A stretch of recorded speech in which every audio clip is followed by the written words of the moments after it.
que já conhecia por ser companheira de trabalho da primeira vítima, era o próximo alvo a cortar. Poderia ser, ou realmente saber exatamente que naqueles dias estava ou não estava, ou, que também podemos pôr a hipótese, foi lá hoje não está, volta amanhã, ou volta amanhã, até que esteja, porque entretanto a mente decidiu que era aquela pessoa que tinha que ser a vítima. A João drogava-se há muito tempo. Os pais colocaram-na fora de casa, acabando por se dedicar à prostituição para ter dinheiro para comprar droga. Estava altamente dependente e no dia da sua morte tinha, tal como Tina, droga no organismo. Para além de companheira de trabalho, era amiga da primeira prostituta assassinada, chegando mesmo a viver com ela durante uns tempos. Quando Tina morreu, prestou declarações à polícia. A João sabia melhor que ninguém que havia um serial killer à solta, mas continuou a receber clientes. Segundo algumas amigas, não recebia clientes a pé e fazia o trabalho no carro deles, num estacionamento ali próximo. Mas nessa noite, algo de diferente aconteceu. João encaminhou um cliente para junto de um armazém, mas resguardada de olhares indiscretos. O que terá levado esta rapariga a mudar o seu comportamento habitual, empurrando-a diretamente para os braços da morte. Ao ar livre, despiu-se completamente e ficou à mercê do seu carrasco. Como nos restantes casos, foi agredida brutalmente até perder os sentidos.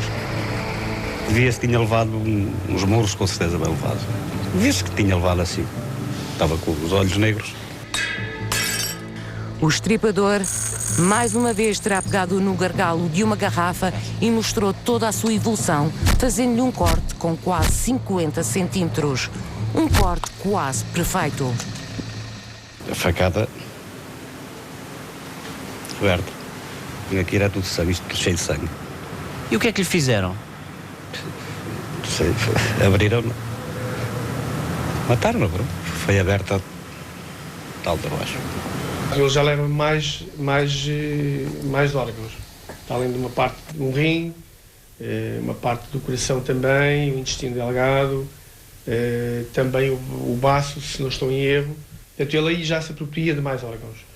Portanto, neste terceiro caso ele já está mais evoluído, aliás, até porque ele consegue que a vítima quase se esvaia em sangue. Portanto, há aqui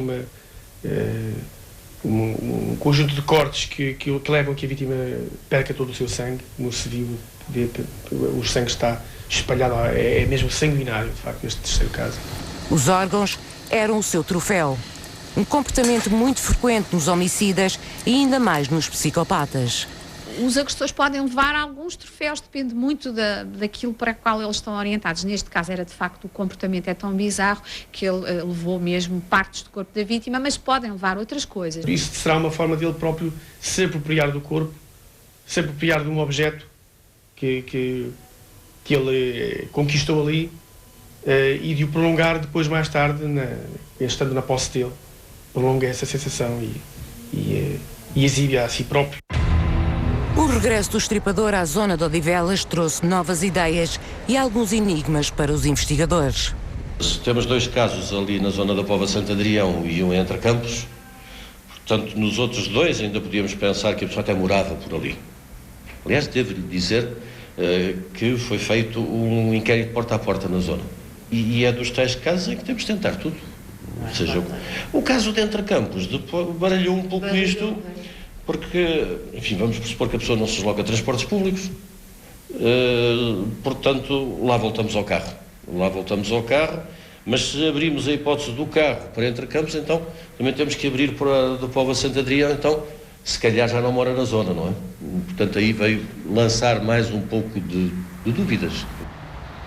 Das três cenas de crime, esta é que continua exatamente igual. Naquele canto foi encontrado o corpo da Maria João. Estava nu e esventrado. Mas antes ela terá tentado defender-se do estripador e gritou qualquer coisa como: "Luís, não me faças isto." Um grito que foi ouvido de um destes prédios. Se Luís era o verdadeiro nome do estripador, nunca se saberá. A verdade é que este local não estava tão contaminado como os anteriores.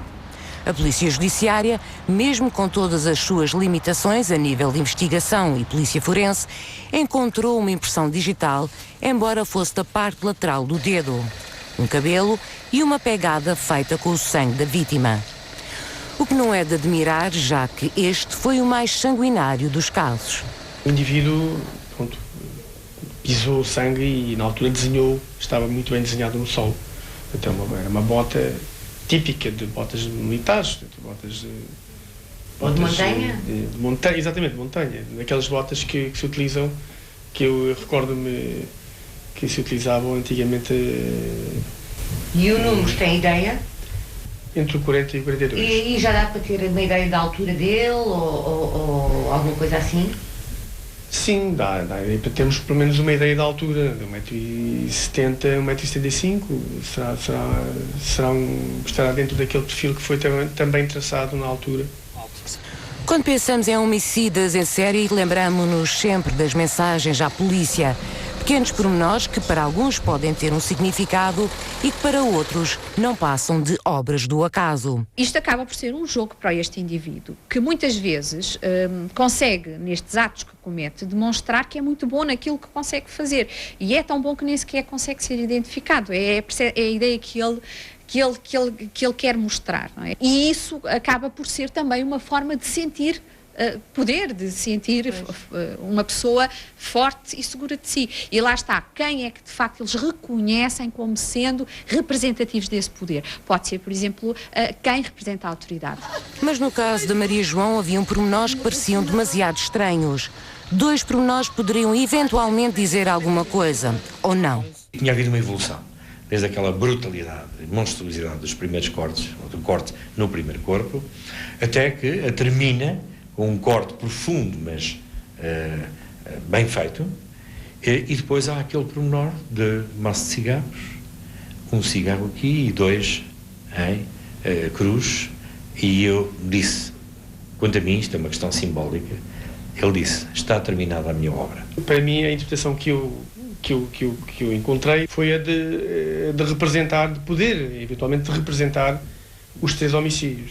2 da Cruz, que são o local daqueles 2, são próximos, um próximo do outro, um cruzado com o outro, e o terceiro na direção de Lisboa, que é o do Campo Grande. Ele limpou, terminou, pôs ali um corte correto, pôs os sinais dos cigarros e limpou a mão. Portanto, quanto a mim, é evidente que há muitas maneiras de nós dizemos que terminamos, mas isto fazia sentido na perspectiva de que seria o último homicídio que ele ia fazer. Certo é que após este massacre o estripador desapareceu tal como apareceu, do nada. O autor não pararia voluntariamente. E, portanto, uma das hipóteses era que acabou porque morreu, a outra era por ser preso. Não sabemos se o homem, finalmente, como terminou a obra, não fez mais nada, se foi embora, não era português ou podia ser português imigrado e foi-se embora, ou se morreu, não sabemos, pode ter morrido também, entretanto. Muito se falou sobre o desaparecimento do estripador, que era um camionista que por aqui passou, que esteve ou está preso. Seja como for, ninguém sabe ao certo. Se pode estar vivo, pode, mas é pouco provável. A polícia entregou-se completamente a este caso, nunca baixando os braços. Houve até suspeitos baseados no perfil. Apareceu uma pessoa que batia certo com aquele perfil, portanto foi considerado suspeito com base nisso e depois afastado porque não se confirmou. Estes casos aconteceram há cerca de 17 anos. Desde essa altura muito evoluiu, tanto na investigação como na polícia forense. Se fosse hoje, muito provavelmente o estripador de Lisboa teria mais hipóteses de ser apanhado. O caso continua a povoar a cabeça de muita gente, tornando-se quase num mito urbano. Este é um caso exemplar, é um enigma e estou convencido que vai ficar enigma para sempre.